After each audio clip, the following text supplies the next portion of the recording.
Shundoqqina Ibn Sino торговый sentrini ro'parasiga 4 qavatli yangi bankovskiy domimizda 110 kvadratlik yangi qurilgan kvartiramizni $80,000 berib yuboramiz deb aytishyapti. E'tibor bering, bu uyimizni birinchi katta mehmonxonasi, remontlari sveji, xonadonimizda radiator hamda topli pol asosida istaladi. Keling, bir chekkadan xonalarni ko'rib chiqamiz.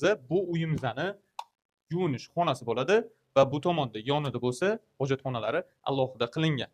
Xo'p, bu tomonimizda oshxonamiz hamda uni yonida bitta bolalar uchun yotoqxona qilingan. Bu uyimizning asosiy kirish eshigi.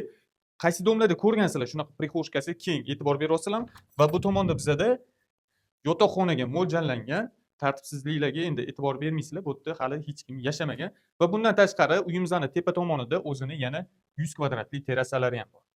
Kvartiramizning o'zini narxini $80,000 so'rashyapti. Agar siz 100 kvadratli terrasasini ham qo'shib olaman deydigan bo'lsangiz, umumiy hisobdan narxi $100,000. Egalarining nomerini pastda yozib qoldiramiz, yana telefon qilib kelishsanglar bo'ladi.